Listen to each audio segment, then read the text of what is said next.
ladies and gentlemen, boys and girls. This is 2J, aka Squinty, James Joyce himself in the flesh on the video, bringing you another episode of Thailand Tales from Thailand, in the land of smiles, and I am well and truly smiling.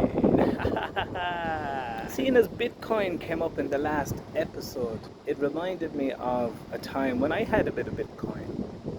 I actually got paid for writing a song in Bitcoin a few years ago. I think it was 2019 that was. There's a funny old story how I met the fella who ended up asking me to write the song for him.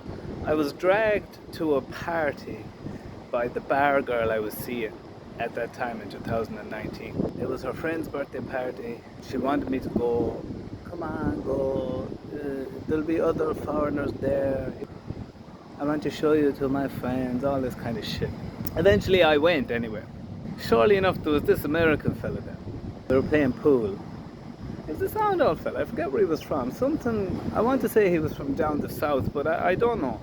But the minute he found out I was Irish, he was all Conor McGregor. Oh, Conor McGregor, he's class. I love Conor McGregor. What he done to Eddie Alvarez and what he done to them all up until he fought Floyd Mayweather. Then he went to shit. I love him. I love Conor McGregor. I do the MMA myself. You want to see it? I won this fight and I won that fight. He was giving it all the biggin about his UFC. So we were at the party and we kept drinking, as you do. And on the way down to the clubs, we walked by a Muay Thai ring where any Tom, Dick and Harry can just go in and fight with a professional Muay Thai fella. You pay money, you get in the ring, and basically you see how long you can last.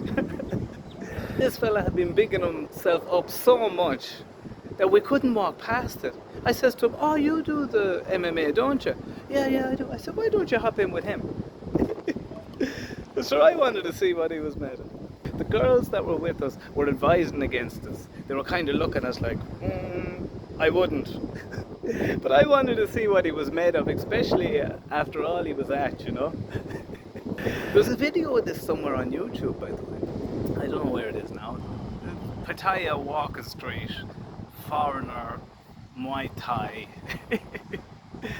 But I'd say there's millions of them videos anyways. But then he steps into the ring and he was doing his shaping and switching and shaping, and Muay Thai fella was looking at him and playing with him, literally like a cat playing with a mouse. And there was a couple of lunges at the Muay Thai fella from your man, I forget his name now, we'll call him Mr. Americano. There was a couple of lunges at the Muay Thai fella, and the Muay Thai fella kind of says, okay, now. And out of nowhere, he just gives this foot into the gut. Like, and your man goes down. The ref does the bell anyway, and we get the second round.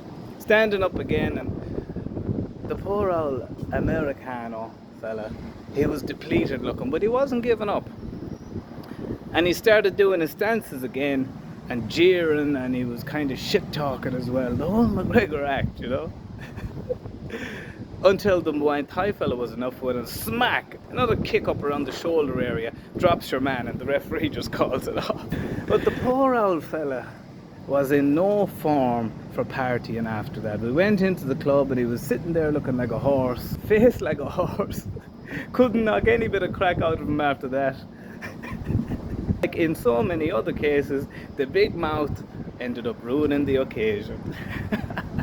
That fella was into the rap as well, and he was into the Bitcoin. He heard my music, I showed him the YouTube stuff, and he says, oh geez, we should do a song together, but I definitely want you to write this Bitcoin song for me anyways. And he sent me all this information about what bull run is and all these different Bitcoin terminologies, and he wanted me to write it in the style of Biggie's 10 Crack Commandments. So I wrote a song, the 10 Bitcoin Commandments. Now, I don't know whatever happened to the song, but he paid me for it in Bitcoin. He gave me about 50 quid's worth of Bitcoin for it. He set up a wallet for me and the whole deal, and he advised me just to save it. And I did. And I didn't touch it for a while. I didn't really know how to touch it for a while. But one day I looked in it, I had gone up to about 75 quid. So I was in need of spondulixes at the time. So I researched how to take it out and I got it out and I made my little profit. So that was my little stint at the Bitcoin and my little encounter with the Americano McGregor carbon copy. That went horribly wrong. Until the next one, guys, peace and love.